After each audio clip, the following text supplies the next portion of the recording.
আসসালামু আলাইকুম। আমাদের দেশে কিছুদিন আগে একটি ট্রেন্ড চালু হয়েছিল YouTube, Facebook এ যে পুরুষ মানুষ কিসে আটকায়, নারী কিসে আটকায়, অমুক কিসে আটকায়, তমুক কিসে আটকায়। এখন আজকে আমি আপনাদের সামনে আলোচনা করব যুক্তরাষ্ট্রের প্রেসিডেন্ট ডোনাল্ড ট্রাম্প কিসে আটকায়। যদিও সে কিছুদিন আগে আ হম্বিতম্বি করে ইরানে হামলা করে বসল। হামলার পরে কি দেখা গেল? হামলার পরে যে একটা রিপোর্ট এসেছে, হ্যাঁ? ইরানের পরমাণু স্থাপনা ধ্বংসের বিষয়ে যে তথ্য দিল মার্কিন গোয়েন্দা সংস্থা। মার্কিন গোয়েন্দা সংস্থা বলছে যে হামলার ফলে যে ৩ টে পারমাণবিক কেন্দ্রে হামলা হয়েছে, এই হামলায় যে ক্ষতিটুকু হয়েছে সেটা আসলে তাদের পরমাণু কর্মসূচির কেন্দ্রীয় অংশে কোনো ক্ষতি করতে পারেনি এবং এই ক্ষতি থেকে তারা ২ থেকে ৩ মাসের মধ্যে ইরান বের হয়ে আসতে পারবে এবং তারা আবার নতুন করে তাদের পারমাণবিক কর্মসূচি চালু করতে পারবে। তাহলে তার যে এত হম্বিতম্বি এত কিছু, হ্যাঁ? এত হুমকি-ধুমকি দিয়া ইরানকে, হ্যাঁ? হামলা করে আসলে সে কি অর্জন করল? কেন? আসলে এখন সে আবার দেখা যাচ্ছে যে যুদ্ধ যুদ্ধ থামানোর জন্য সে কিন্তু আবার মরিয়া হয়ে উঠেছে।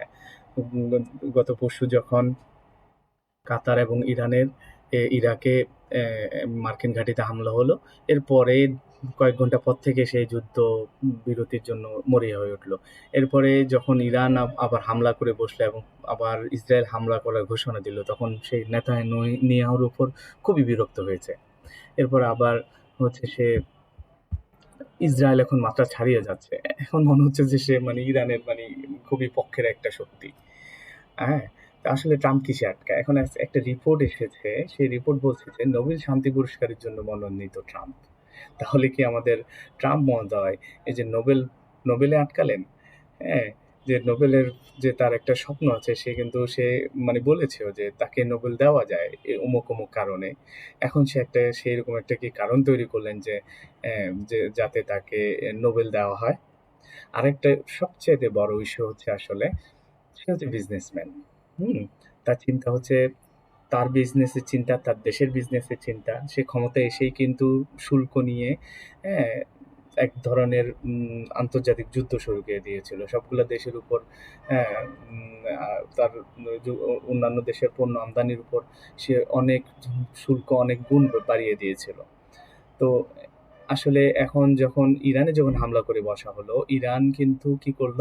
তারা ঘোষণা দিয়েছে যে তাদের সংসদে যে হরমুজ প্রণালী যে বন্ধের যে অনুমোদন দিয়েছিল তাদের সংসদ। এরপর আরেকটি ধাপ ছিল সেটা হচ্ছে তাদের জাতীয় নিরাপত্তা পরিষদ তারা ওকে করে দিলে কিন্তু হরমুজ প্রণালী ইরান বন্ধ করে দিতে পারত। এবং এছাড়াও রাশিয়া যে ইরানকে একদিন আগে খুবই শক্তিশালীভাবে সমর্থন করেছিল রাশিয়ার প্রেসিডেন্টের সাথে ইরানের পররাষ্ট্রমন্ত্রীর বৈঠকে। এইটাও একটা ইফেক্ট আছে। কারণ সে দেখলো যে রাশিয়া যেহেতু এরকম শক্তিশালীভাবে সাপোর্ট দিচ্ছে, এখন এক্ষেত্রে ইরান যদি হরমুজ প্রণালী বন্ধ করে দেয়, তাহলে যুক্তরাষ্ট্রের অর্থনীতি বড় ধাক্কা খাবে। তার কারণ তাদের তেল আনা নেওয়ার মূল পথই হচ্ছে এটা।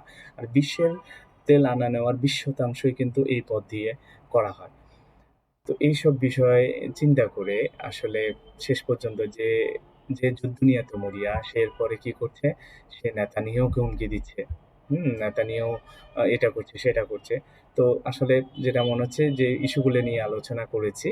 আ হয়তো নোবেলের একটা হচ্ছে তার স্বপ্ন থাকতে পারে। হ্যাঁ? যে সে যদি এই যুদ্ধ বন্ধ করতে পারে তার নোবেল পাওয়ার একটা সম্ভাবনা থাকতে পারে। আরেকটা সবচাইতে বড় ইস্যু যেটা হচ্ছে সে ব্যবসায়ী যদি হরমুজ প্রণালী বন্ধ করে দিলে যুক্তরাষ্ট্র চরম ক্ষতির মুখে পড়বে। হ্যাঁ? তো সে এইসব বিষয়গুলা চিন্তা করে এখন সে যুদ্ধ বন্ধে মরিয়া হয়ে উঠেছে এবং যুদ্ধবিরতিতে গিয়েছে। সবাইকে ধন্যবাদ। আসসালামু আলাইকুম।